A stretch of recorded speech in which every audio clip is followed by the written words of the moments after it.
The road we're on is paved in Garth. Come along on the journey as we explore Garthology. Think of it more as a conversation. I like that. So if this is truly a conversation, then I say let the conversation begin.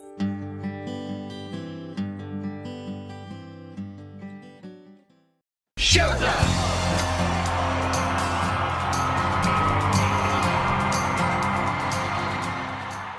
Hi guys, it's Deb.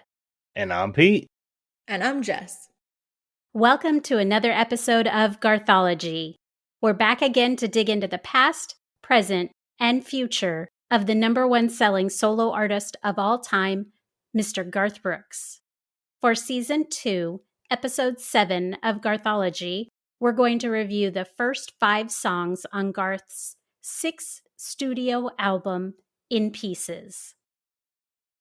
In Pieces was released on August 31st, 1993, which was also our friend Katie Wilson's birthday, so shout out to Katie. Happy birthday, Katie! In Pieces was the last studio album Garth released with Liberty Records. In its first week, In Pieces debuted at the top of the Billboard 200 pop chart, as well as the top of the country album chart, just like The Chase before it. Although it took some time because of import protocols, it was eventually issued in Britain in early 1994, where it went to number 1 on the country charts and reached number 2 on their pop charts, as well as garnering 2 top 40 hit singles on the British pop charts. In Anthology Part 1, Trisha describes Garth as a true album maker, and she describes his albums as collections of songs. So let's check out these pieces of Garth on In Pieces. We'll hand it over to Jess to start us off with song number 1. Song number 1 from In Pieces is Standing Outside the Fire.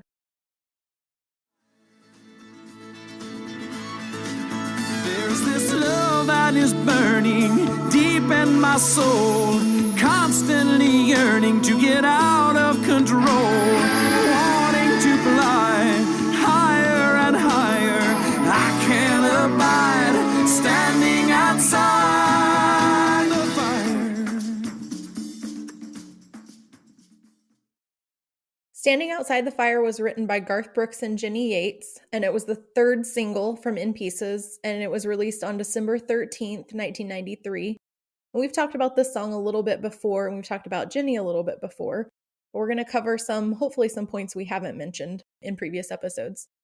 Jenny co-wrote When You Come Back to Me Again with Garth, and we talked about this on our introduction episode because that was one of my favorites. She also co-wrote The Red Strokes. Garth calls Jenny a workhorse and said she'd send 15 to 20 pages of notes and lyrics via fax for a song. He would send back things he liked, things he loved, and eventually they would come up with a song. For this song specifically, they met for breakfast in LA, and Garth mentioned something that stood outside the fire to him, and they both knew that they had something to work with from that. Garth kept asking for definitions of words, and the word abide really opened the bridge, according to Jenny.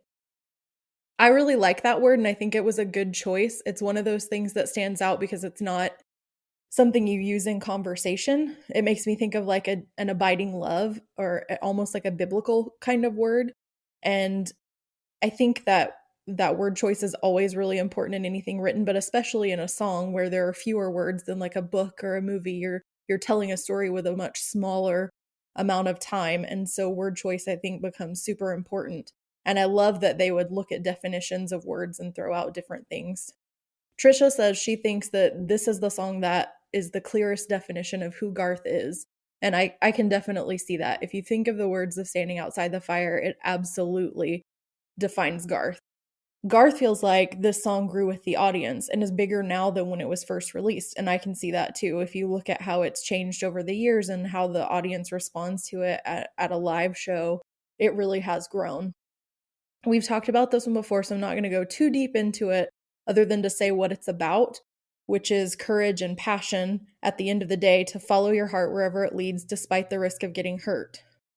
The line, Life is not tried, it is merely survived if you're standing outside the fire, really does sum up the entire song, the idea of the entire song. I love this one, adore it. I love the way Garth performs it. I love that the music is different. In the anthology, Garth said that when they did the treatment for the song, some people reviewed it as being African mamba sound, which really made me laugh because that's not what I would call it.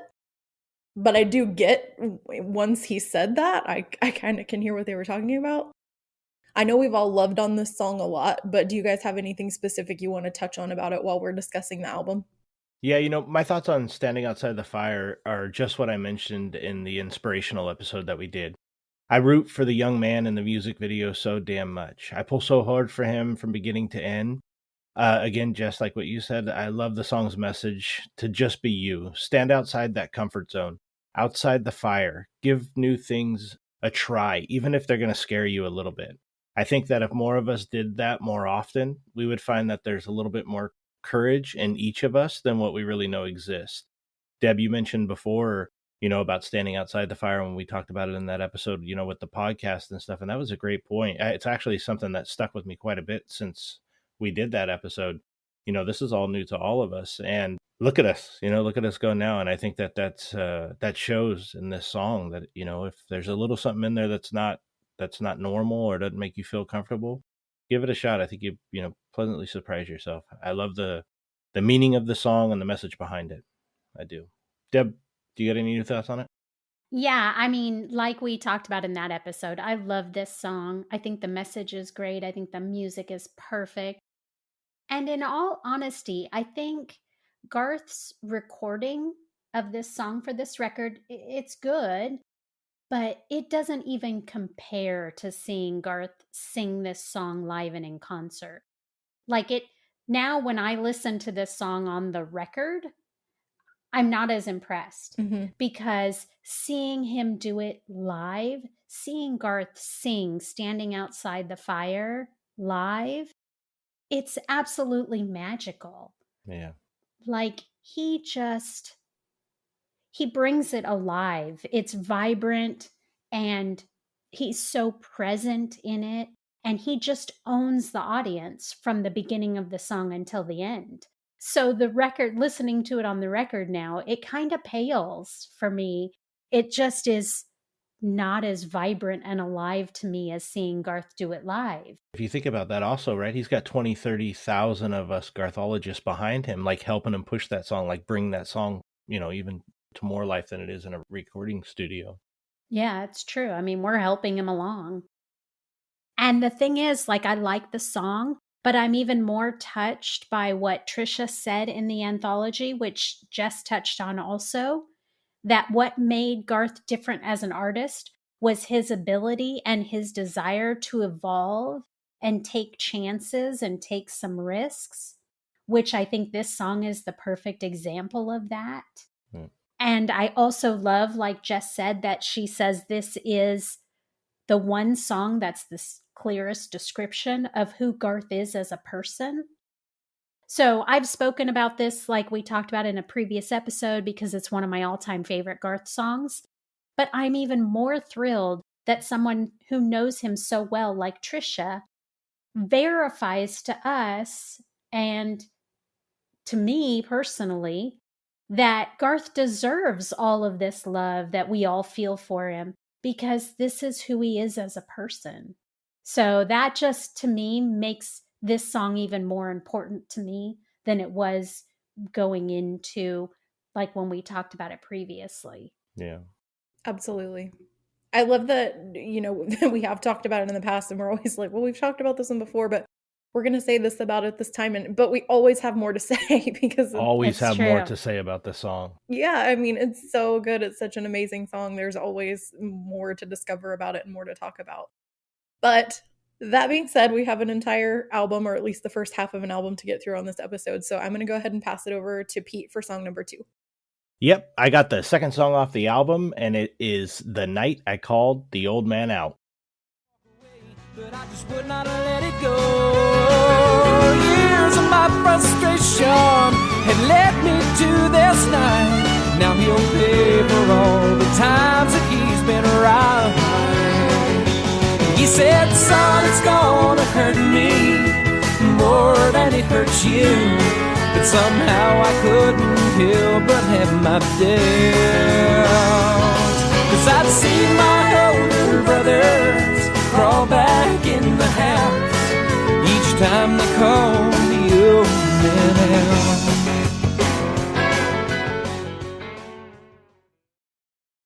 The Night I Called the Old Man Out was written by Pat Algar, Garth Brooks, and Kim Williams.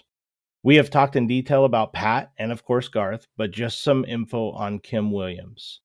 Kim was an American songwriter who wrote for Randy Travis, Joe Diffie, Reba McEntire, Garth Brooks, and many others. Williams was named ASCAP Country Songwriter of the Year in 1994, won the Country Music Association Song of the Year Award for Three Wooden Crosses, great song, in 2003, and was inducted into the Nashville Songwriters Hall of Fame in 2012. The Night I Called the Old Man Out was never released as a single, and I could not find anywhere where it had peaked on any charts. Now, as far as the lyrics and the song go, this takes me right back to many times as a youth when I thought that I knew better than my old man. As many times as I wanted to be right, over time I found out most of those times I was wrong. I remember we would argue over me trying to prove him wrong. We would argue over him telling me what he knew was better for me, and no matter how hard I tried to prove that he was wrong, he would always ended up being right. I wanted to review this song so bad. In the Netflix documentary, The Road I'm On, Garth mentions this song and his dad, and he got very emotional about it. And after that, I actually went back and listened to this song a couple times, and I was like, whoa, that's a great song. And Garth mentions it in there that there was times where, he and his dad didn't necessarily see eye to eye. And that was the song really touched Garth in that documentary. But yeah, every time that I hear it, it takes me right back to my childhood. Part of the song and the lyrics where Garth sings fist to fist and eye to eye, standing toe to toe. He would have let me walk away, but I just would not let it go. Years of my frustration had led me to this night. Now he'll pay for all the times that he's been right. Those lyrics, they just get me in my bones. And then the lyrics, because I'd seen my older brothers crawl back in the house each time they called the old man out. Before the documentary, I would listen to the song and it was just a lyric. Then I listened to the song after the documentary and I put a story to those lyrics. It's saying that he watched his older brothers go outside against the old man, and then they would come crawling back in the house. And I always figured out whatever they get into argument, they leave, they come back. It's not. Dad whoop their butt. They'd have to crawl back in that house. I absolutely love those lyrics. If it doesn't paint a picture, I don't know what does. The song of a son, like I said, who just builds up years of frustration, finally goes after it with his old man. The old man, is always right. So if there's any lesson in this, kids, if you're listening, listen to your old man. Usually he's pretty right. He's been through the experiences for sure. Deb, I think we got a good one here. What are your thoughts on it? Yeah, I think this is a great song. And one of the things I like the most about Garth is how he brings so much of himself to each of his songs. And I think this song is the perfect example of that. In this song, he reveals so much about his life and how he grew up. And he's not doing it in a bad way or a derogatory way. He just lets us in to help us understand him better. And each time I've heard him talk about this song or read what he says about this song, I'm always impressed at the way he describes his dad and how he related to his children. Again, he's not being hard or resentful of the way that he was raised. He just explains the way his dad helped them grow up and how he went about teaching them lessons. It's heartfelt and it's true. And I think Garth really opens himself up to show us so that we get this little peek into his life. And I appreciate his willingness to show us inside what he experiences. And as for the song, I think Garth brings the right amount of strength to his vocals. I think the music is spot on. It's kind of gritty. It fits the story of the song perfectly. I like when it slows down a little and he says it was over in a minute. It's a defiant song where the sun is standing up, but the sun is also learning a lesson. So to me, that's good stuff. What do you think, Jess? I didn't really ever listen to this song that much, but growing up in the South/Midwest, we've talked about, I live in Oklahoma, which is right in the middle. I can definitely picture this story playing out. I know lots of fathers and sons, and butting heads is one of those things I think most families deal with at some point. The line, "Son, it's gonna hurt me more than it hurts you." I think this line is so true for any parent and probably any form of discipline that hurts your child, because sometimes even just an emotional lesson that they need to learn can be devastating to watch. Even from the outside, like anyone who's just ever watched a kid be hurt by something that you know they have to just learn it, and that's the only way they're going to learn it. That's hard as the responsible adult to just watch them go through that. And then the line, "The blood came from my mouth and nose, but the tears came from his eyes." Wow. What a line. I mean, what a powerful way to basically sum up that whole song. And I think this is definitely kind of a guy song, because it just isn't how girls tend to stand up to their mother. It's not usually physical like it might be with a teenage boy full of testosterone, but I definitely understand the story, and I agree. I think it's awesome that we get this insight into not only just a boy growing up and how he related to his dad and how he learned those lessons, but Garth specifically. And he's talked about how he likes to personally relate to his music. And so I think that that's really cool that we get to see that part of it. And I think the story's great and the song is great. Yeah, it's a good one. I love it. All right, so that's going to do it for song number 2. Deb, let's go to you for the third song. Song number 3 is American Honky-Tonk Bar Association. Represents the hard hat, gun rack, aching back, overtaxed, flag waving, fun loving crowd. Their heart is in the music, and they love to play it loud. There's no forms or no applications. There's no red tape administrations. It's the American Honky-Tonk Bar Association.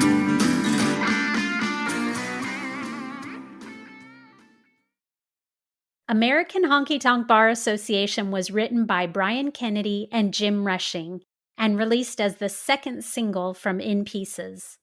The song reached number 1 on the Billboard Hot Country Singles and Tracks chart.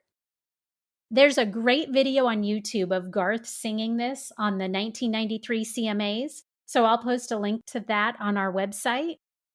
I love that the set for that recording included a great big, Constitution scroll thing hanging down that had Honky-Tonk Bar Association on the top, and it had an eagle, like this big huge eagle holding a beer. It's awesome. So you'll love it. I'll post that video.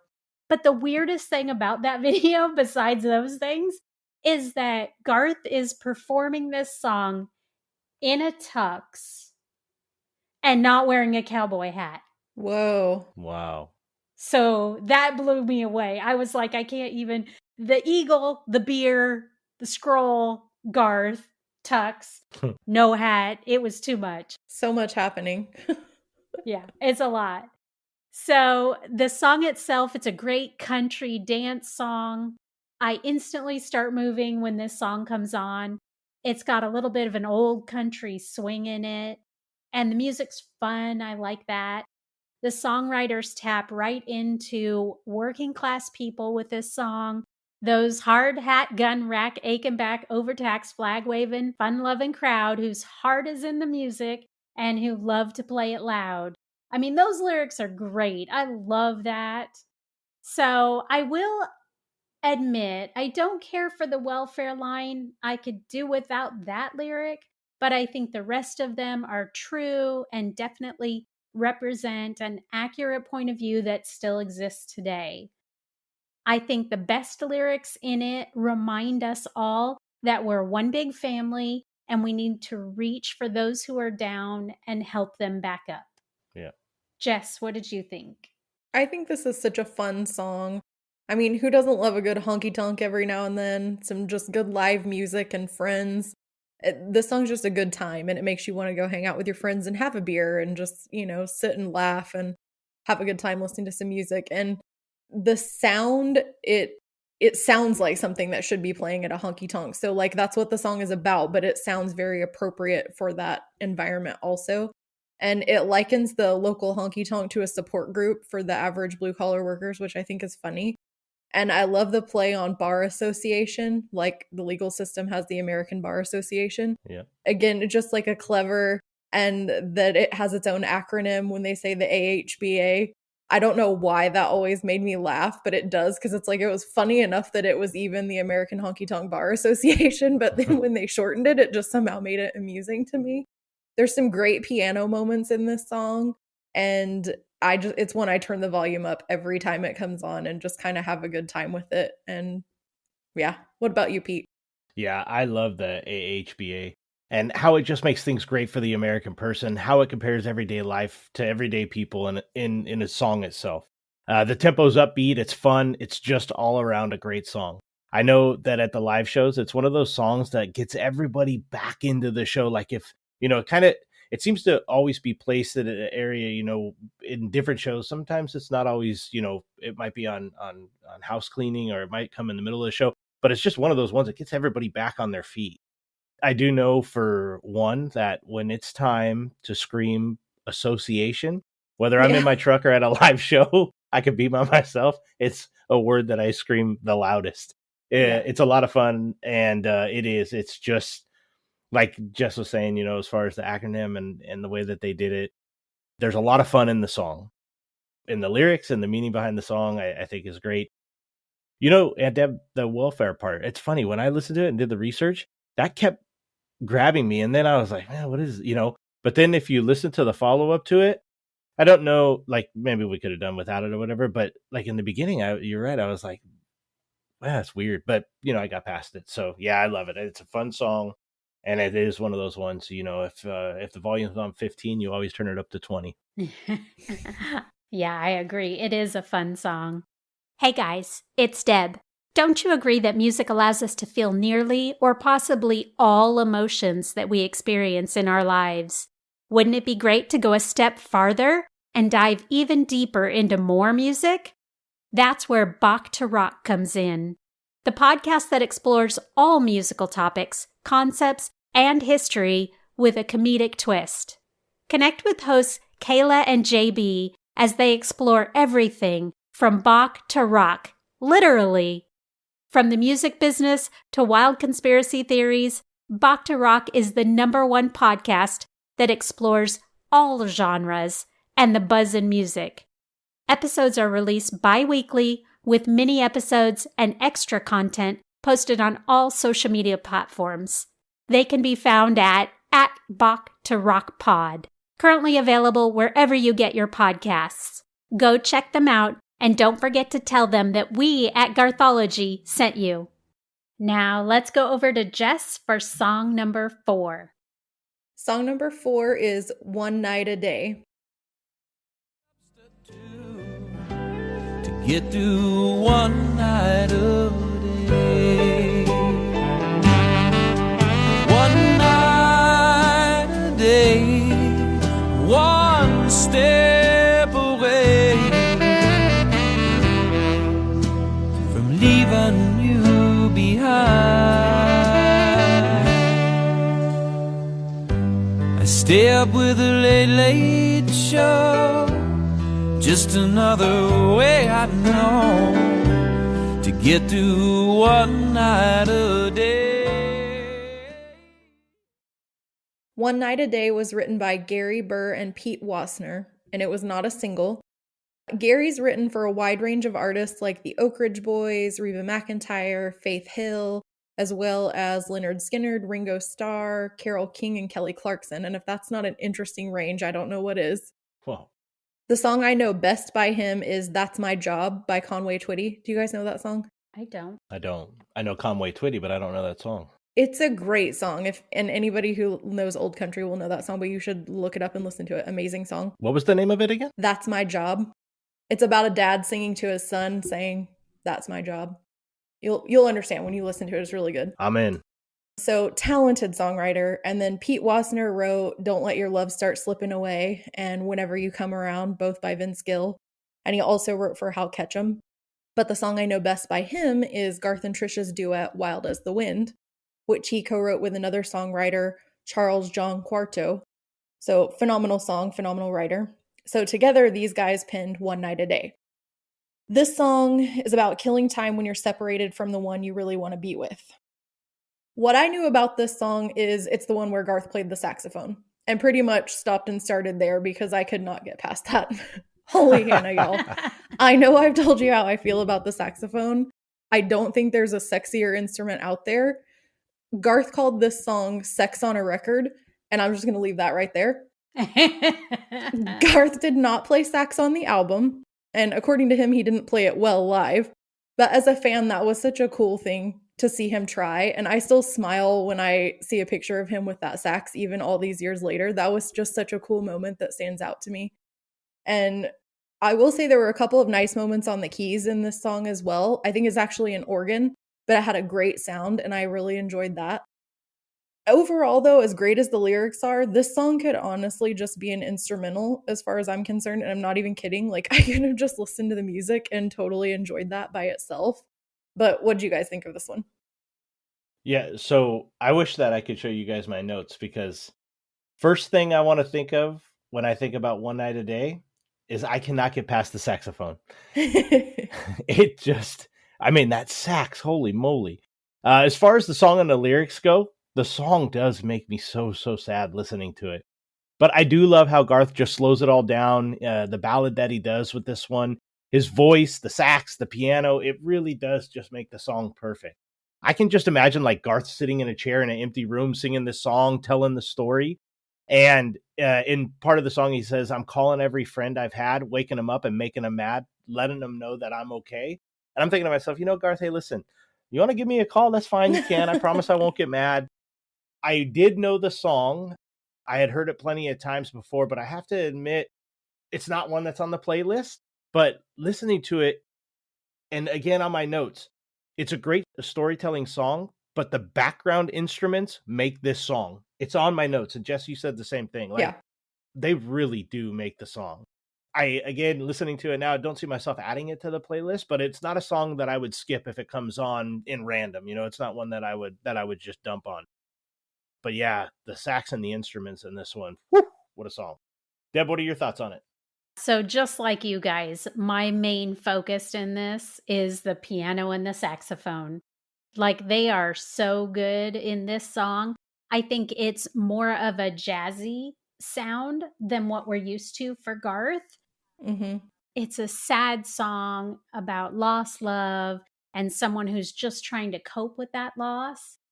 And that sax weaving in and out of Garth's vocals is oh so sweet. I just love it. Like, I melt. I just, like you, Jess, I love a saxophone. And I've seen pictures of Garth playing the saxophone for that tour. And oh my gosh, I just, Trisha's a lucky, lucky girl. I fanboy over Garth, but I don't know about this saxophone. I've had enough of that talk. I love the saxophone. If I wasn't married, I'd literally walk around the neighborhood with a saxophone. The way you guys are talking. It would work, promise. For real. Holy moly. And the other thing I want to comment on is that instrumental section, the outro that focuses on I thought it was a piano, but maybe it's an organ, and the saxophone that lasts for like a minute and 18 seconds at the end, because it starts at the 2:48 mark and it goes all the way to the end of the song. I love that section. So like you said, Jess, that could just be an instrumental. Totally. Like, it's melt-worthy. I love it. I agree. Well, musically, it is hard to follow up from that, but we are going to pass it over to Pete anyway for song number 5. I have song 5 off the record, and it's Kicking and Screaming. Kicking and screaming, baby, right to the bitter end. And it's funny how we come in kicking, getting up, and go out hollering, whoa, whoa. Oh, we never want to be here,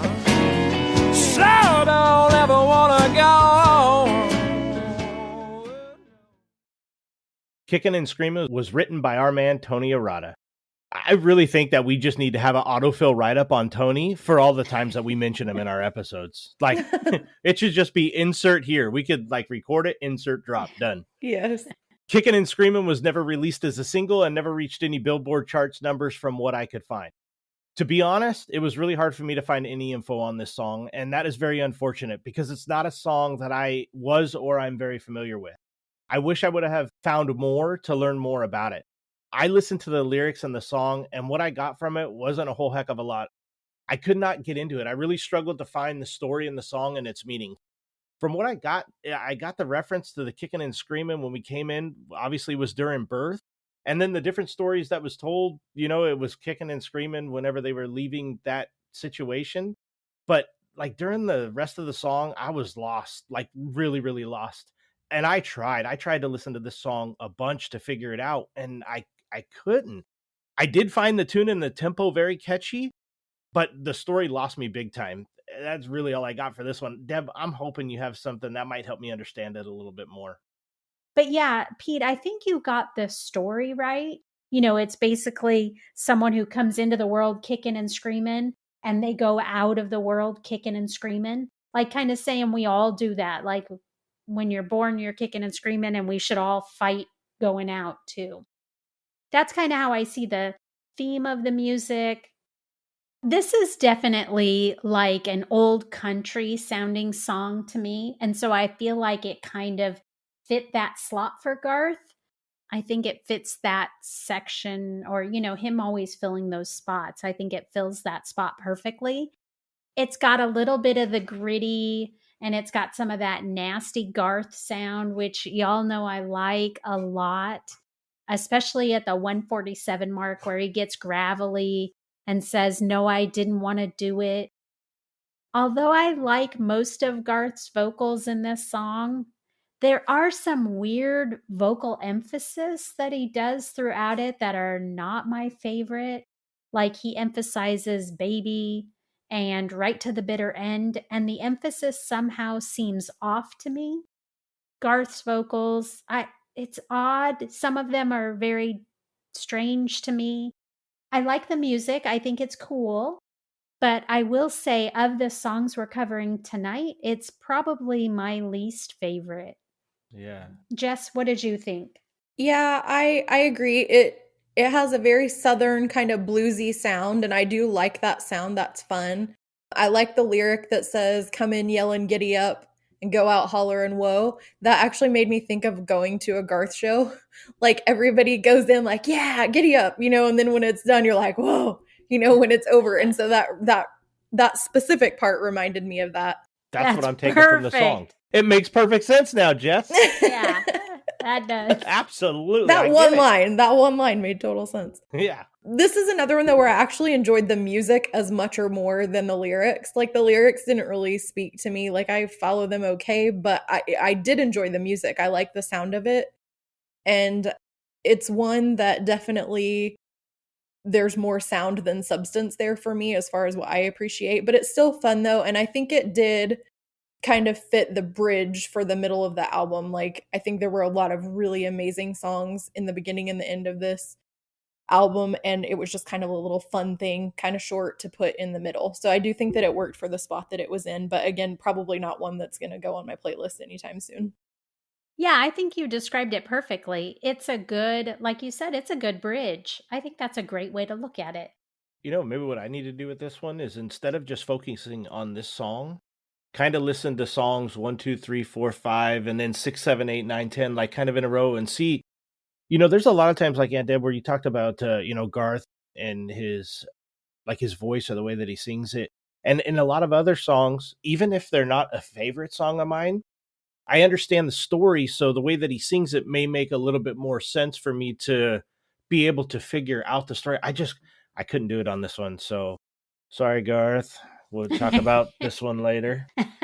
I think there's something to be said for that though, because you were talking about just like sitting and listening to the album in order. And I think I remember doing that much more as a kid, and some of that I think is an age thing, but some of it I think is just the way we get music now. And I know Garth is very big on the album as a whole. Sure. But do you remember listening to your favorite albums and like years from now, like I'll still hear a song on the radio that's a single, and in my head I'll know the song that's coming next or that should come next on the album. Like I hear the intro to the next song, and it's kind of jarring when that song doesn't start. So I feel like I don't really listen to albums much like that anymore, but I feel like probably as part of this research I should do that more. And just because usually when I sit down and listen to the research, I kind of write up what I'm doing on one song. And so I am listening to them in order, but I'm kind of taking breaks in between. And I wonder if maybe going in, I should just sit and listen to the whole album first, or do that at the end, like do all my research and then listen to it as a whole one time all the way through, because I haven't really been doing that, but maybe I should. Well, and we know from a lot of the research we've done that Garth puts these albums together as a full and complete album. Yeah. Right. So you're right. I think maybe looking at it from that perspective is what we need to keep in mind. Yeah. Yeah, because that's one thing about Garth that I've learned, and like you just said, is there's a reason for every song in every slot on every record that he does. He doesn't just say, okay, here's 10 songs, throw them out there. There's a reason why song number 1 is 1 and 10 is 10. Yeah. That's might not be a bad idea. I'll give it another shot. I definitely, it's Garth. In my mind, every song deserves a second, third, 400,000 chance. Yes. Yeah. Even the ones that are not like my favorite, there's not any of the songs that I've been like, oh god, I'll just skip past that one. Yeah. I might not understand it, but I'll tell you, like, not understanding it draws me to want to listen to it more. Like it keeps me there. Right. Yeah. I think just listen to it again. All right. Well, that was some good discussion. So that's going to wrap up our review of the first 5 songs from Garth's 6th studio album, In Pieces. So now we'll go on to breaking news. Breaking news. Some of you out there may have been part of the old Planet Garth Forum website, a place for Garth fans to meet up and chat. If so, listen up. As you are probably aware, Planet Garth has been down for some time, unfortunately. Well, Garthmedic has created a new forum for Garth fans to use until or if Planet Garth comes back. So, if you're interested in signing up, Garth Cop from Planet Garth is taking names. All you have to do is send an email to garthcop@gmail.com and let him know what username you would like to have and what your email address is. The user Garthmedic will then send you an email back with a link to the forum site. Feel free to contact us if you have any questions and we'll pass them along. So, have you checked out our website at garthology.com yet? If not, stop by and leave a comment on our blog page to let us know how we're doing. Plus, you can submit a show idea on the show idea page. And while you're there, go ahead and sign up for our newsletter at the bottom of the website. And remember to subscribe to our podcast on your podcast platform of choice. Do you listen on Apple Podcasts? If so, stop by there now and give us a rating and write up a quick review to let us know how we're doing and to encourage others to listen. Plus, are you in a Garth Brooks fan page on Facebook? If so, don't forget to share us with your group by posting about us or sharing one of our posts there. Help your friends in low places become Garthologists too. Yeah, and speaking of friends in low places, if you're on social media, you can always find us at our social pages. If you're on Facebook, we are at facebook.com/GarthologyCast. If you're on Instagram and Twitter, you can find us at GarthologyCast. While you're there, we love the interaction. We love the likes, we love the retweets, and we love the shares. If you guys can continue to do that, we would greatly appreciate it. And if you are there and it's easier and you have any questions for us, feel free to direct message us. All 3 of us are always there and ready to answer. We appreciate the support, guys. And don't miss our next episode of Garthology, where we'll be discussing part 2 of In Pieces. This will include tracks 6 through 10, which are Ain't Going Down Till the Sun Comes Up, The Red Strokes, Callin' Baton Rouge, The Night Will Only Know, and the Cowboy Song. This will be Season 2, Episode 8, and will be available on your podcast platform of choice starting March 17th. Until then, this has been Season 2, Episode 7 of Garthology. And I'm Deb. I'm Pete. And I'm Jess. And we'll see you guys next time. Bye. Bye, everybody. Bye.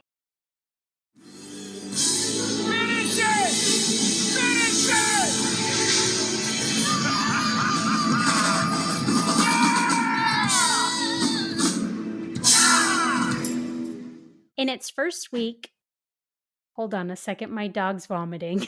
Oh, Talk about an Actually, ending. I think he was just choking on something, but he was like, Oh.